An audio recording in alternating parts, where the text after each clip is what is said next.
Budget नहीं चलेगा, ना इसमें किसान है, ना इसमें मजदूर है, ना इसमें जो है सिर्फ अनदेखी की गई है। बिहार को लेके आपके जहाँ से आप आते हैं वहाँ पर जरूर 26,000 करोड़ का जो है कुछ पैकेज। अच्छा, एक बात बताइए, अब बजट का मतलब तो सर्वव्यापी है ना।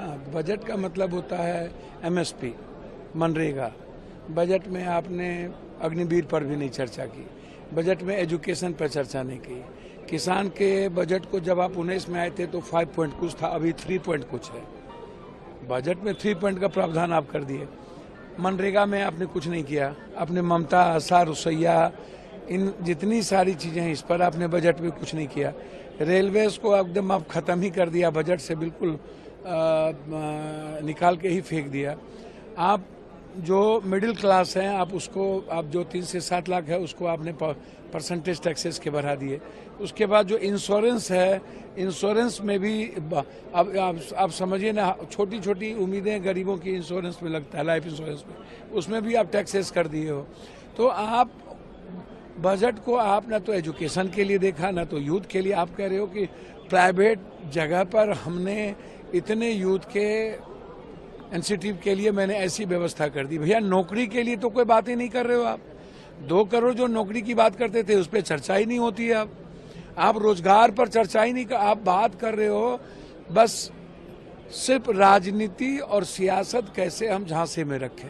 तो ये आप हमको बताइएगा ना। अब बिहार की चर्चा करते हैं। बिहार में इनसे विशेष राज मांगा गया, बिहार में इनसे विशेष पैकेज मांगे गए, और इन्होंने पहला वादा बिहार से किया था गांधी मैदान में विशेष राज देने का। दूसरा, इन्होंने 1,25,000 करोड़ रुपया की आरा में चर्चा की थी। 5,000 करोड़ रुपया इन्होंने बाढ़ पर देने की चर्चा बाढ़ में की थी। फिर केंद्रीय विश्वविद्यालय इनसे पटना का मांगते रह गया भीख, नीतीश जी को इन्होंने नहीं दिया। कोसी बैरेज को रिहेबिलिटेशन के लिए और फरक्का के रिहेबिलिटेशन के लिए गंगा, महानंदा, गंडक, कोसी, केहर, कन्हर, बलान, इस नदियों को बालू स्लेटी निकालने के लिए और हाईडेम के लिए चर्चा हुई कि कोसी, सीमांचल, मिथिलांचल में हाईडेम की स्थिति अच्छी नहीं है, तो उस पर आपने चर्चा नहीं की। तो आप जरा मुझको एक बात बताइए, आईआईएम नहीं बनेगा बिहार में, आईआईटी नहीं बनेगा बिहार में, 2.25 करोड़ लोग बाहर पलायन करने जाते हैं, उस पर कोई चर्चा नहीं हुई। आपसे विशेष पैकेज मांगा गया कि चीनी मिल बंद है, जूट मिल बंद है, फैक्ट्री बंद है, डालमिया नगर बंद है, मक्का पर आप हमको विशेष प्रावधान करो। मखान 94% हम दुनिया को देते हैं, उस पर हमको विशेष प्रावधान करो।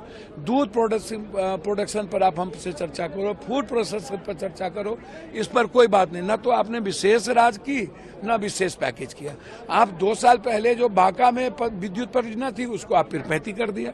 आप जो एक पुल देना था 26,000 करोड़ का, वो पहले से लंबी थी। जो दुनिया में बन रहा है उसको आपने जोड़ दिया। जो दुनिया में 1-1 लाख, 1.5 लाख करोड़ का एनएच बन रहा है, वहां आपने 2 एनएच, एक बक्सर से भागलपुर, एक पटना से पूर्णिया, जो पुरानी लंबित मामले थी अटल जी से पहले कांग्रेस के समय से, उसको आपने जोड़ दिया। ये कौन सा, ये मतलब आपने धोखा नहीं दिया, आपने ठगा नहीं, आपने पीठ में खंजर नहीं भोंका।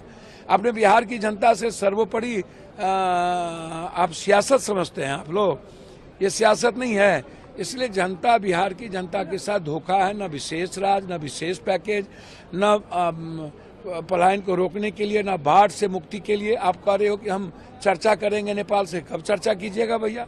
आप हाईडेम की चर्चा नहीं करते हैं तो बाढ़ से मुक्ति कहाँ मिलेगी? तो इसीलिए ये बिल्कुल ठीक है। आप यदि नेताओं की खुश करने की बात आपने की है, जिसको सत्ता में चिपके रहना है, वो तो ठीक है। ये बिहार के लिए बजट नहीं है, ये सपोर्ट लेने वाला नेता, जो पागलपन है बिहार की जनता के प्रति, जिनकी दीवानगी नहीं है और जिन्होंने जिता के भेजा, 30 एमपी के सपोर्ट के बावजूद भी विशेष पैकेज नहीं मिला, तो इससे बड़ा दुर्भाग्य हो क्या सकता है। न्यूज नेशन अब व्हाट्सएप पर खबरों के ताजा अपडेट के लिए न्यूज नेशन के इस QR कोड को स्कैन करें।